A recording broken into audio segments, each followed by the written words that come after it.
पुरुषांनीही लाडकी बहीण योजनेचा लाभ घेतल्याचं समोर. संबंधित पुरुषांकडून पैसे वसूल करण्यासाठी नोटीस.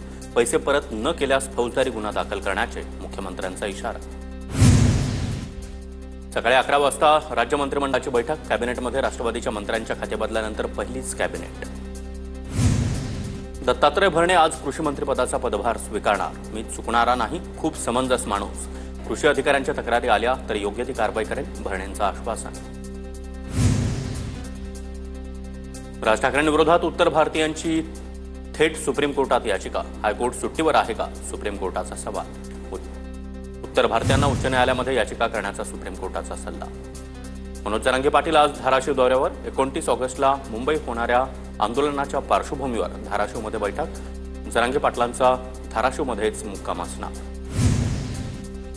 मुंबईमध्ये 15 डब्यांच्या जास्तीत जास्त लोकल गाड्या चालवण्याचे आदेश. मुंबईकरांचा प्रवास अधिक सोपा होण्यासाठी सूचना. रेल्वे बोर्डाचे अध्यक्ष सतीश कुमार यांच्या अधिकाऱ्यांना सूचना. पुण्याहून लवकरच आणखी एक वंदे भारत एक्सप्रेस सुरू होणार. पुण्याहून नागपूरला 12 तासात जाता येणार, तर आंतरराज्य असल्यानं स्लीपर कोचची देखील मागणी. नागपूर शालार्थ आयडी घोटाळा प्रकरणी 2 शिक्षणाधिकाऱ्यांना 7 ऑगस्टपर्यंत पोलीस कोठडी. राज्य सरकारनं कोर्टात अपील दाखल केल्यानंतर शिक्षणाधिकारी सिद्धेश्वर काळुसे, रोहिणी कुंभार यांना पोलीस कोठडी मंजूर. सोलापुरातील करमाळा तालुक्यातील रावगावमध्ये अखंड हरिनाम सप्ताहाचं आयोजन. कीर्तन, प्रवचन आणि हरिपाठ यामध्ये गावकरी सहभागी.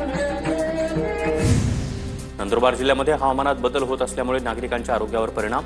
सर्दी, खोकला, ताप आणि अंगदुखीच्या रुग्णांमध्ये मोठी वाढ. परभणी शहरातील क्रांतीनगर भागामध्ये घरफोडी. रोख रकमेसह सोन्या चांदीचे दागिने देखील लंपास. कोतवाली पोलीस ठाण्यात गुन्हा दाखल. बुलढाणा शहरातील तरुणाच्या हत्येच्या सीसीटीव्ही समोर. धामणधरी परिसरामध्ये 3 दिवसांपूर्वी 19 वर्ष तरुणाची चाकू हल्ला करत हत्या. 3 आरोपींना अटक. लातूरच्या मुरुडमध्ये अल्पवयीन बंगाली मुलीवर अत्याचार. प्रकरणामध्ये 2 आरोपींना अटक तर 2 आरोपींचा शोध सुरू.